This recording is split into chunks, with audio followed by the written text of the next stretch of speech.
Сәлем адамдар, бұл 41-ші үй, менің атым Азамат, мен телефонымның ар жағында Жұлдыз отыр. Және бұл қыздар туралы, қыздардың қазақ қоғамындағы бәлкім мәселелері туралы, бәлкім сұрақтары туралы подкаст. Жука, қалың қалай? Сәлем бәріне, сәлем Азамат, бәрі жақсы, рахмет, өзің қалайсың? Мен де күштімін, сосын сен жаңа бәріңе деп айтқан сөзің ұнап тұр. Обычно сен барлықтарыңа деп айтатын едің, ал ол дұрыс емес еді, соны дұрыс емес деп айту үшін сен сөзіңді бөлгің келмей, сосын тыңдаған сайын есіме түсіп, блин, сол кезде айту керек деп ойлап отыратын.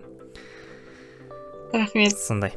Сосын тағы бір нәрсе бар. Шоудың бойында дейтін подкаст бар тағы, шоу туралы. Сол жақта тоже барлықтарыңызға сәлем деп айтады. Дальше орысша. Сосын айтады да, типа, вот бізге критика болса жазыңдар, пікірлерің болса жазыңдар деп. Сөйтіп жазым келеді, бірақ, блин, өзімізде де сол тема ғой деймін да, сосын, өзің дұрыс алмайсың болған жазасың. Короче, сонда ұзақ. Барлық деген сөз ол заттарға ғана қолданама сонда? Или неге олай айтуға болмайды? Жоқ. Барлығыңызға деп айтуға болады, баршаңызға деп айтуға болады, бәріңізге деп айтуға болады, бірақ барлық тарыңызға деп айтуға болмайды. Өйткені барлық деген итак көпше сөз, тар деген жалғау керек, көптік жалғау керек емес. Все, рахмет, түсіндік. Сонымен, өміріңде қандай жаңалық болып жатыр, не өсек айтасың маған осы жолы? Так, екеуміздің ортақ таныстарымыз бар. Олжас және Нұрсаят деген. Сәлем жігіттер. Сол балалармен... Сәлем жігіт жарығын балаларына. Иә, сол балалармен бірге бір уақытта емес, бірақ примерно бір сол күндері бір тақырыпқа спорить етіп қалдым бөлек-бөлек. Так получилось. Бірақ өзімнің ойымды оларға жеткізе алмаған сияқтымын, сол үшін сені қолданып, сенің авторитетті ойыңды қолданып жеткізейін деп жатырмын. Мен сенің ойыңды жеткізіп берейін ба, әлі мен өзім ой айтайын ба оларға, чтобы жететін болу үшін? Жоқ, өз ойыңды айта ғой. Мүмкін менің ойым дұрыс емес шығар. Нұрсаят маған жұмысқа келді, мен Салтанат сәлем. Екеуміз сол үшеуміз шай ішіп жұмыстан шыққан кезде менің қолымда ауыр пакетпен проектор болған еді. Және де мен ары қарай Нұрсаяттікі дұрыс сияқты.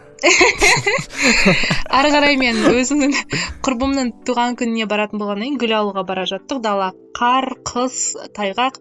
Мен Нұрсаятқа автоматты түрде, мен Нұрсаятқа ғана емес, вообще бәріне қолымда пакет болса, кім болса да ол жерде ұсташы деп берер едім. Нұрсаятқа пакетім ауыр деп нетіп едім, ол алды. Сөйтіп жаңағы гүл сататын магазинге дейін ұстап барды, одан кейін мен гүл алдым, қолымда еще пакеттен басқа сумкам болды, пакетімді бәрін алып таксиге отырғызып жіберді. Сөйтіп, ол түнімен ойланған сияқты, ол тақырыпқа келесі күні кездесіп қалған кезде маған айтады, сіз феминист емессіз ба дейді. Сосын, я десем, неге онда маған пакетіңізді беріп қойдыңыз дейді. Сосын енді түсіндіріп жатыр, маған ауыр болды, осылай көмек қолын созғаныңды қаладым десем, ол айтады, менің ойымша ол дұрыс емес, себебі сіздер қыздар өздері бәрін істей алады деп айтасыздар. Мен бір рет бір қызға су бутылкасын ашып бергім келген кезде, ол қыз өзім аша аламын, көмек керек емес деп айтқан болатын, ол қыз өзін феминистпін деп айтады деп. Және де ол маған шынымен де ойланатын сұрақ қойды, айтады, егер сіздің қасыңызда мен емес Салтанат және тағы да бір басқа қыз болса, сіз ол екеуіне де бермейтін едіңіз ғой пакетіңізді, мені ер адам деп беріп тұрсыз пакетті дейді де. Яғни сіз шынымен де ер адамның көмегіне мәжбүр болып тұрсыз, яғни қоғамда солай жұмыс істейді, қыздарға көтеруге болмайды, тағы басқа деп, ондай ауыр жұмысты жігіттерге береді деп маған көп заттар айтты. Олжаспен де примерно сондай бір ситуация болып қалды. Қасындағы жігіттердің бәріне жұмыс істеткізіп қоямын да, олар сосын айтады, сіз феминист емессіз ба? Неге біз істеуіміз керек деп. Содан шынымен де қазіргі феминизмнің өте үлкен актуалды тақырып және де кейбір кездері өтірік сәнге айналғаннан немесе феминизмнің радикалды және де радикалды емес жолдары бар болғаннан осы мәселелерді түсінбейтін сияқты. Біз феминистер айтамыз, біз өзіміз істей аламыз, бізге радикальный жолдарды айтқан кезде де айтпаған кезде де өзім төлей аламын, өзім есік аша аламын, өзім осылай істей аламын, менің құқығымды таптамаңдар деген кезде адамдар бәрін өзі істесін, немесе мүлде көмектеспеу керек деген ойларға келетін сияқты. Жеткізе алдым ба ойымды, білмеймін. Так, мен сенің ойыңды түсіндім. Сен айтып отқан ойыңды басқаша жеткізетін болсақ, ол бұл жердегі әңгіме ол құқық мәселесі, және мен просто өзім сондай құқығым болған, көмек емес, бір нәрсені өзім істей алатын құқығым болғанын қалаймын деген сияқты әңгіме ғой. То есть сырттан біреу келіп, сен істей алмайсың, давай мен сені орнына істеп тастайын деп айтпау керек дегенді. Және бұнымен келісемін, және Олжас та Нұрсаят та келіседі деп ойлаймын. Но олардың айтып отқаны да орынды, және ол айтып отқанын сен айтып отқанымен қалай айтсам екен, екеуі бір-біріне жауап емес сияқты. То есть сен айтқаны оған жауап емес сияқты. Өйткені олардың сұрап отқаны мынау ғой. Мен ойымша, өйткені менде де сондай бір сұрақтар болатын. Көп феминизмге қатысты әңгімелер болған кезде, қыздардың құқығы туралы әңгіме болған кезде біз осы айтып сұраймыз. Вот, екеуміздің құқығымыз бірдей, қыздардың құқығын таптамаңдар, пожалуйста деп айтамыз. Ал жігіттерге қатысты келген кезде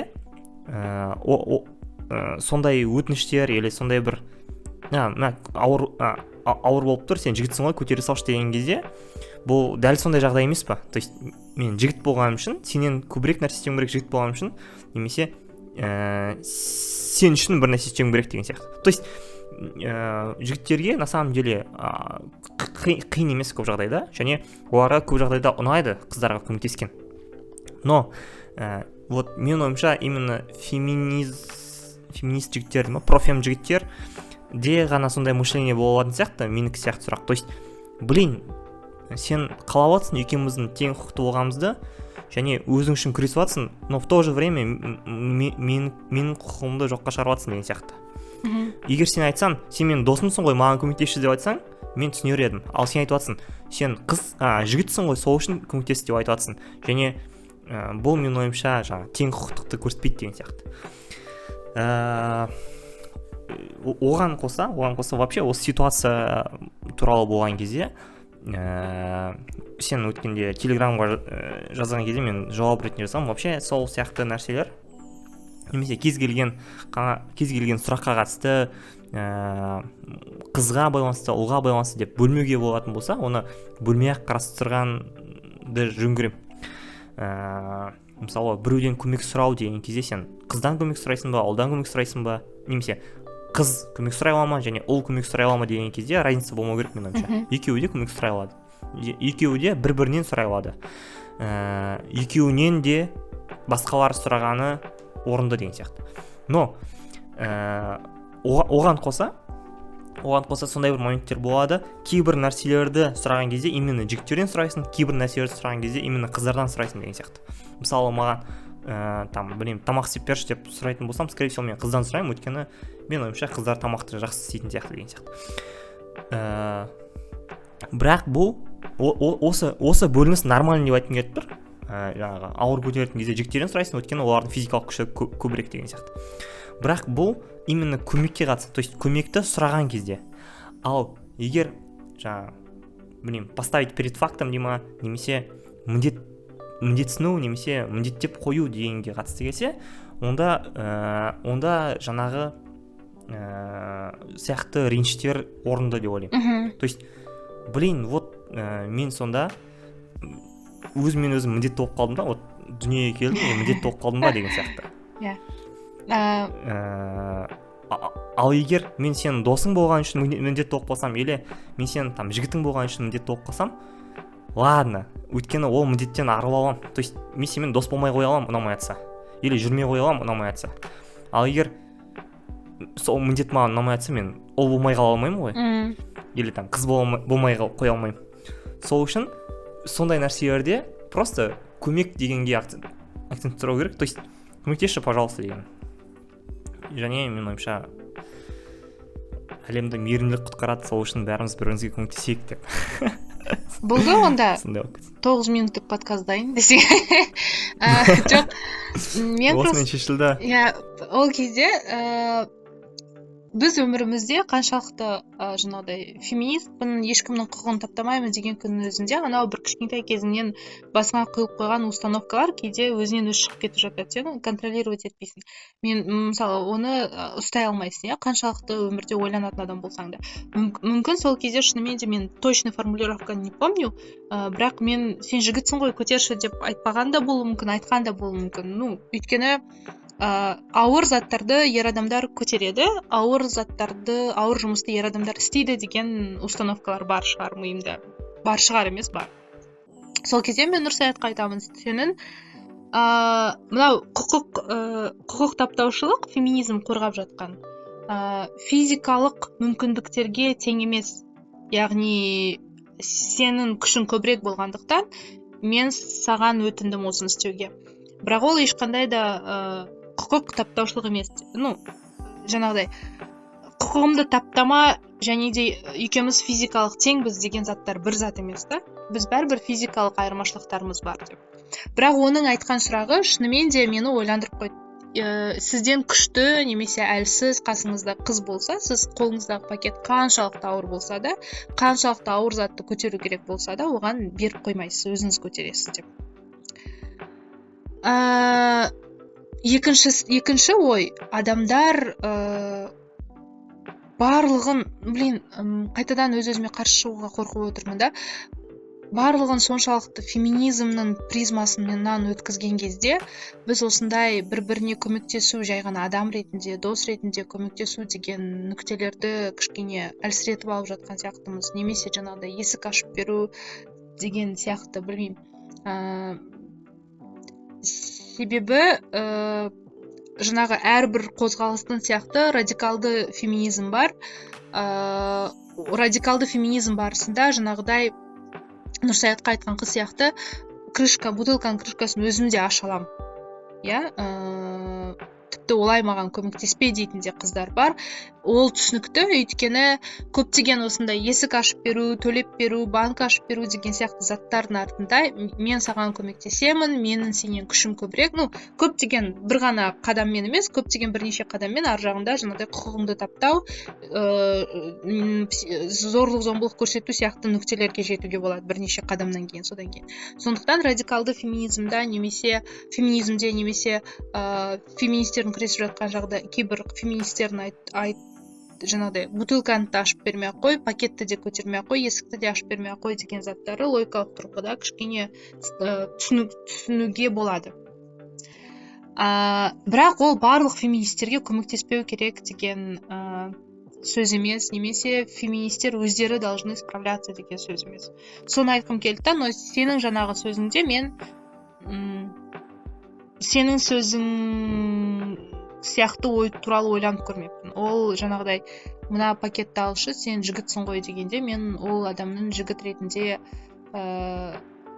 бөліп, жігіт екенін көрсетіп, ерекшелеп, оның құқығын таптап жатырмын деген ойға келмеген екенмін.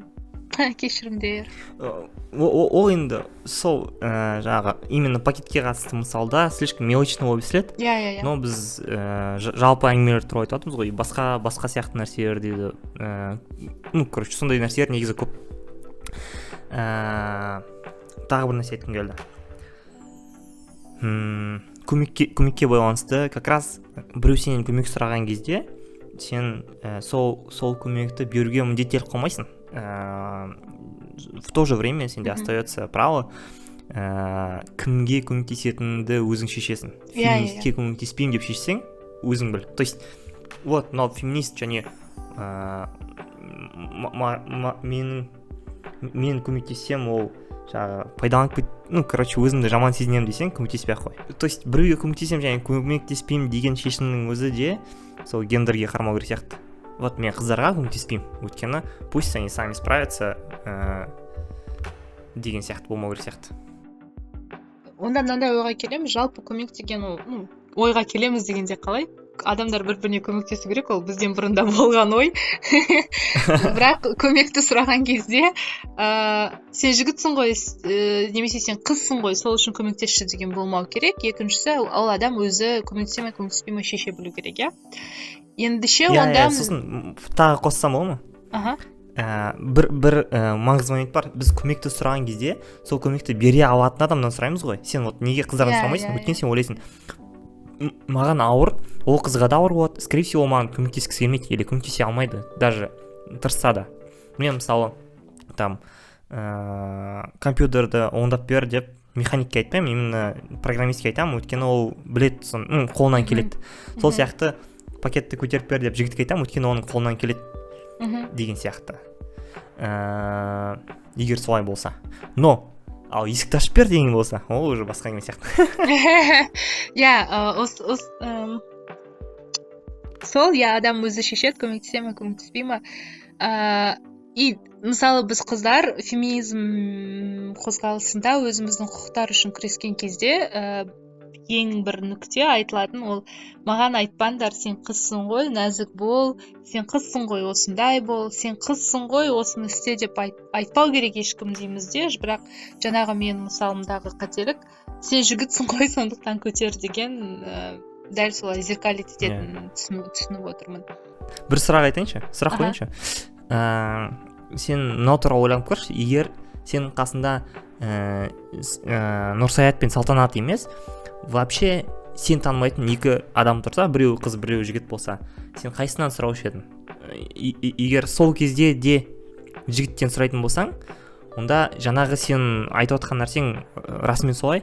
Ал егер сен именно сол моментте Салтанат пен Нұрсаяттың арасын таңдасаң, скорее всего, плюс к этому тағы бір нәрсе бар, ол типа, братишка ғой, братишканы жұмсауға болады.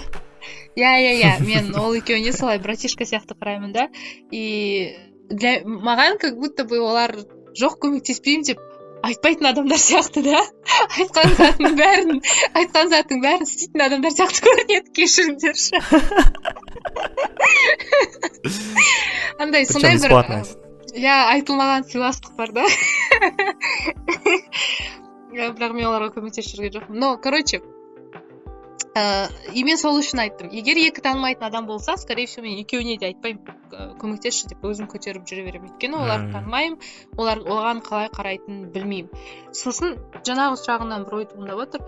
Айтып жатырмыз ғой, өзің шешесің, көмектесе аласың ба, көмектесе алмайсың ба деген кезде бізде мынау тәрбие, ұят деген заттар қатты рөл ойнайды да. Феминизм, құқық дегеннен бұрын тәрбие мен ұят. Егер мысалға саған бір қыз танымайды сені, сен кетіп бара жатқан кезде көмек сұраса сенен, сен прям танымайтын адам болса, онда сен уақытың жоқ болды деп елестейік, көшеде ұстап көтерішерінші немесе көмектесерінші десе, есік ұстай тұрыңызшы деп, сен уақытың болмай бара жатса, сен өзіңді таңдап кете беруі мүмкін.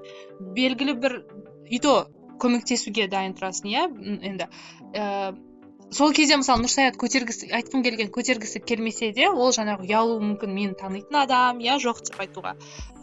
Менімен сыйластығы бар адам, немесе белгілі бір ортада. Сосын еще подкастта талқылайды оны. Сөйлесетін адам. Сондықтан да жаңағыдай ұялуы мүмкін де, көмектескісі келмесе де көмектесуі мүмкін. Там не феминизм, не құқық, ничего, просто ұят болады, ертең не ойлайды, или там мен олай тәрбиелеген жоқ қой, біреу көмек сұраса, көмектес деп тәрбиеледі мені деген сияқты. Сенің вообще көзқарасың қалай?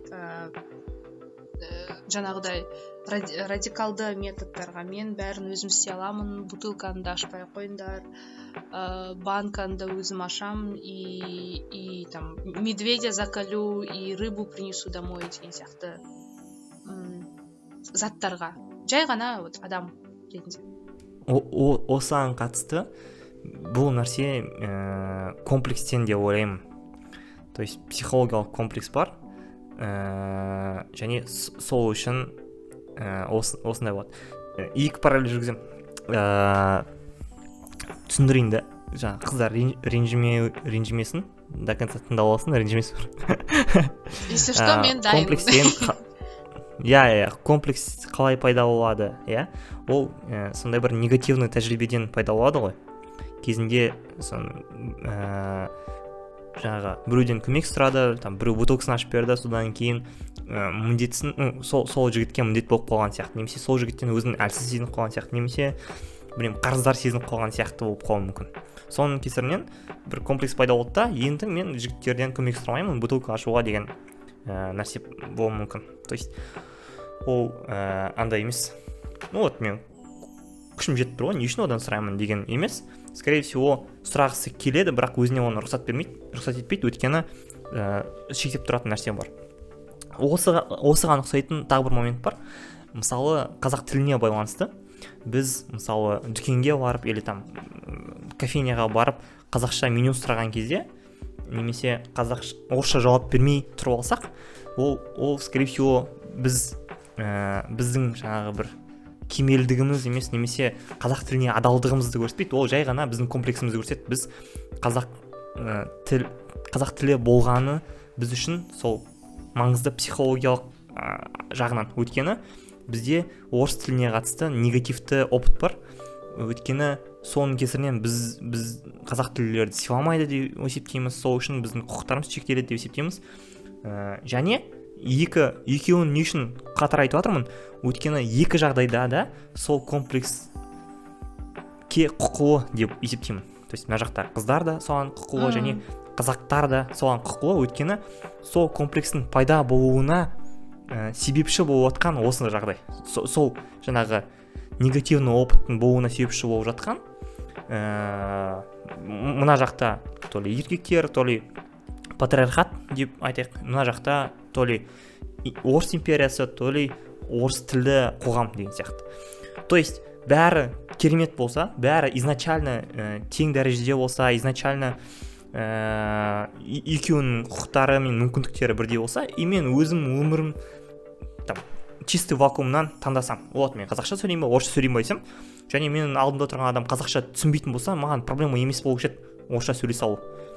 Ал егер сол мен үшін проблема болып тұрса, өйткені жаңағыдай эмоционалды қиындық тудыратын болса, және оған сол кісі сияқты адамдар кінәлі болса, мен ойымша сол комплекске құқым бар. То есть сондай комплекс ақталады. Сондықтан ондай қыздарға, жаңағы мен бутылкамды ешкімге ашқызбаймын, өзім ашам дейтін қыздарға ренжуге болмайды. Және оларды тек түсінуге болады. Мүмкіндік болса оларға көмектесу керек. Тек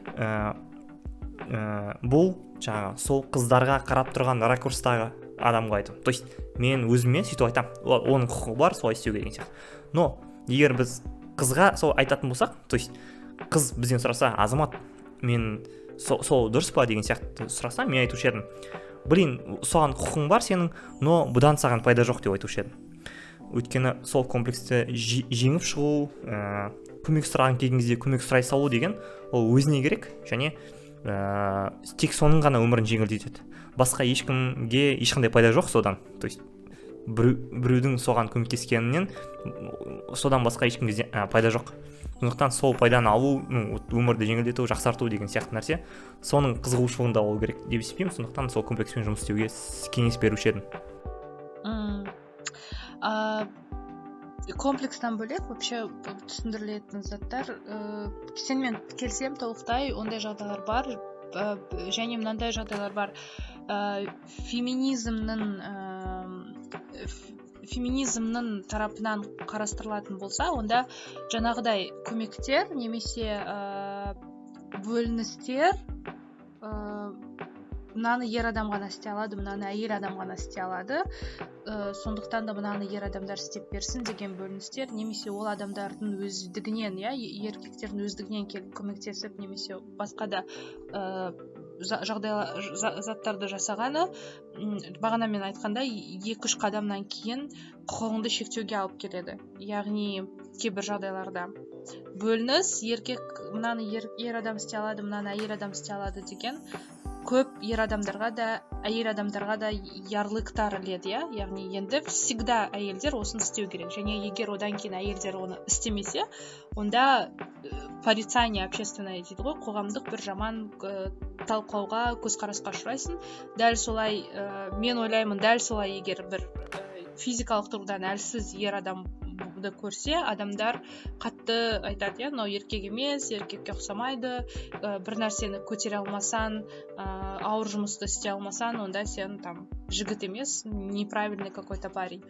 Сондықтан да феминистер жоқ өзім де аша аламын, өзім де осы ауыр жұмысты істей аламын деп жатқандығы менің ойымша ер адамдардың да өмірлерін кішкене болашаққа бірнеше жылдан кейін бұны тек ер адамдардың ғана бұл жұмысы емес, оны әйелдер де істей алады. Яғни егер де сен еркек болып туылып соны істемесең, істегің келмесе, немесе қолыңнан келмесе, сен неправильный мужик емессің. То есть нормальный адамсың, вполне бір нәрсе қолыңнан келетін және келмейтін деген сияқты. И ол тұрғыдан қараған кезде дұрыс, ол бөліністердің болмағаны дұрыс.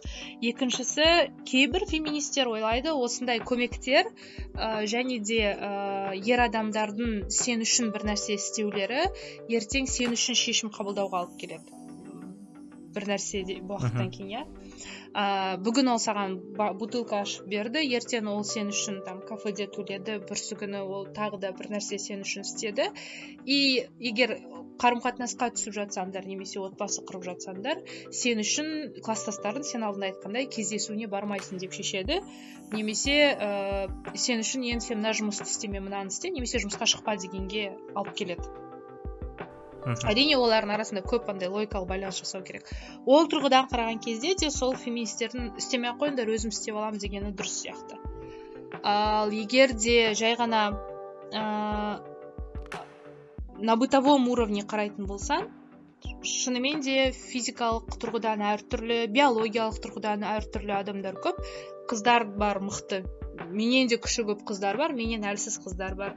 Сенен де күші көп ер адамдар бар, сенен әлсіз жігіттер бар. Ол вообще жігіт пен қыздың белгілі бір табиғатынан, туылғаннан бөлініп қойған қасиеттері емес, ол біздің қоғамның менен күштірек қыздар да бар, соны да ескеру керек. Вот, сенен күштірек қыздар бар. И ол табиғаттың бөліп қойғаны емес, ер адамдар мықты, мамонт алып келетін, ал қыздар әлсіз, тамақ пісіретін емес. Ол қоғамның өмір сүре келе пайда болған устойлары да, менің ойымша. Еще адамдардың бөлінісі ғой. Енді ортақтастырып, жалпылаған кезде, конечно, бөлуге болады.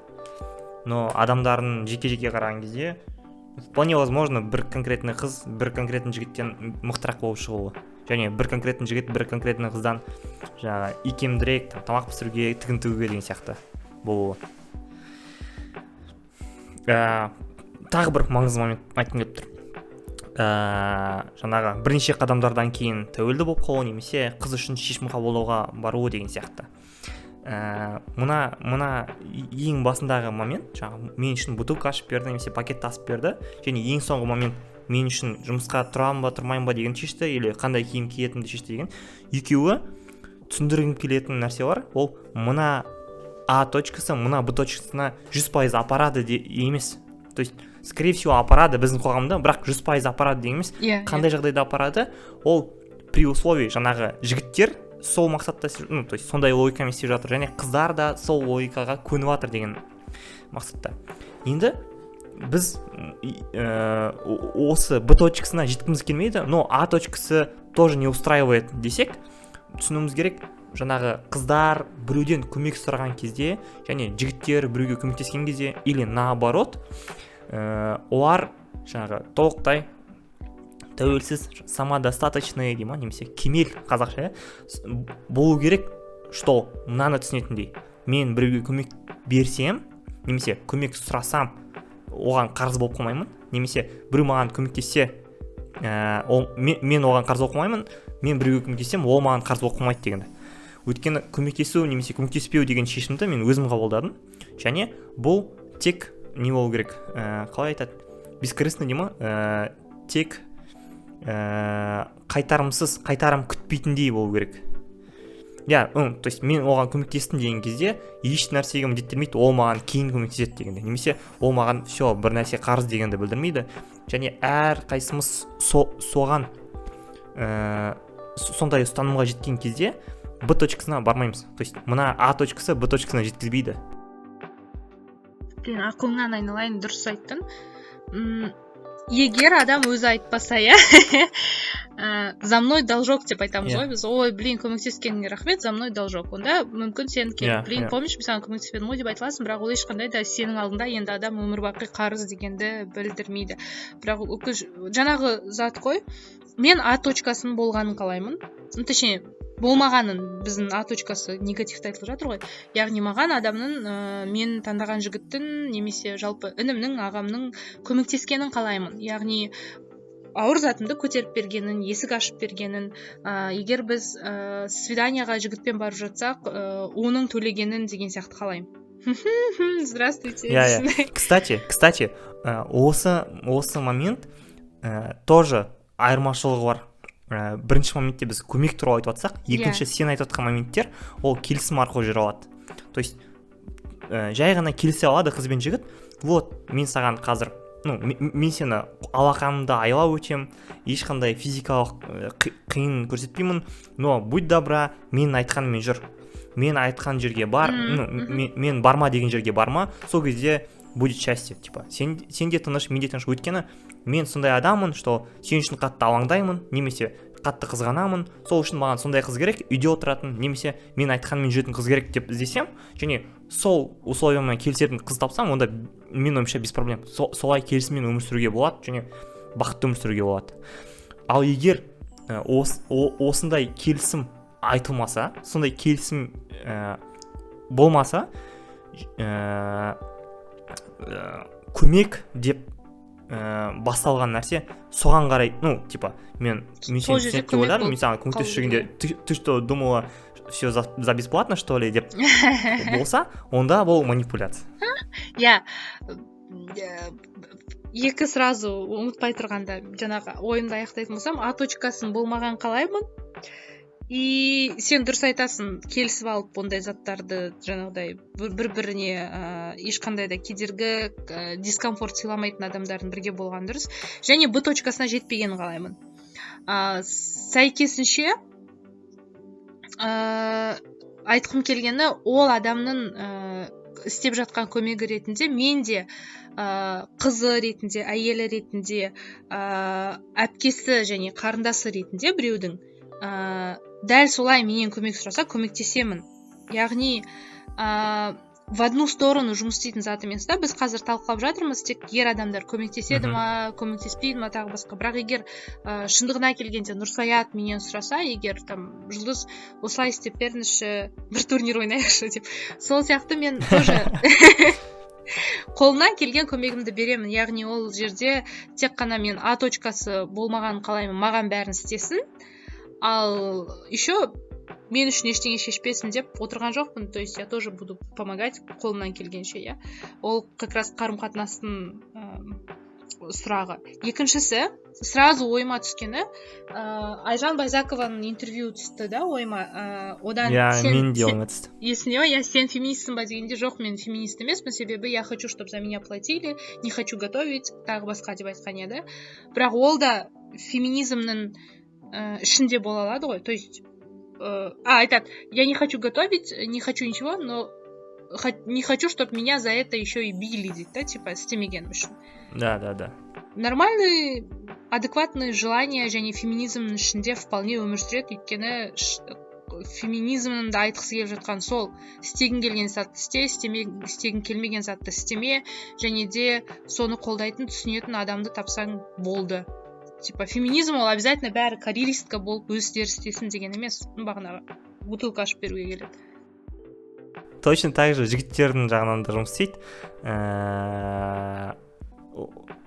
То есть оған тоже ухаживать етіп, тамағын істеп беріп, киімін жуып беріп, деген сияқты жуындырып, сондай істейтін әйелді тауып алуға болады. Но при этом сол қызға машина алып бермей болады деген сияқты. Біздің TikTok-тағы, Instagram-дағы және Telegram-дағы, YouTube-тағы каналдарымызға жазылыңдар, лайк басыңдар, пікір қалдыруға болатын жерден пікір қалдырыңдар, бөлісуге болатын жерден бөлісіңдер, және бізді солай қолдандар. Бұл 41-ші үй және 2-ші маусымның 2-ші эпизоды. Сендер бізді осы жерге дейін тыңдап отқандарың үшін максимально қуаныштымыз және максимально гордимся. алдыңғы бірінші эпизодта сен махаббаттың үстін реклама жасап едің. Мен ура 41-дің телеграм каналына не салам, вообще ол канал не үшін керек деп ойланып жүргем, түсіндім не салатынымды. Мен жай ғана өмірде күнделікті өмірде байқап жатқан нотки сексизма дейді ғой, сол туралы жазатын болдым. Яғни алдында мен соңғы запись ренжіп келген оқушы туралы болды ғой. Бір қызды мектепте олимпиадаға алмай қойды, өйткені мұғалімі химиядан ол балалардың математика, физика, химия сияқты пәндерге миы жақсырақ істейді деп қыз мені алмай қойды деп ренжіп келгені, ол да өмірде кездесетін сексизм. Сол сияқты байқаған дискриминация, құқық таптау немесе сексизмге кіретін заттарды байқап қалып жатсам, жазамын, бөлісемін деп шештім. Сондықтан жазылыңыздар, оймен бөлісіңіздер. Тыңдап жүргендеріңізге рахмет. Все. Және скорее всего бізде жақында бөлек монтаж жасайтын адам, бөлек инстаграмға контент жасайтын адам пайда болатын сияқты. Сондықтан эпизодтардың арасын жиілетуге тырысамыз, как минимум тұрақты бұрынғыдай жасауға тырысамыз. Все, бәріңізге рахмет. Сау бол. Чики-пау.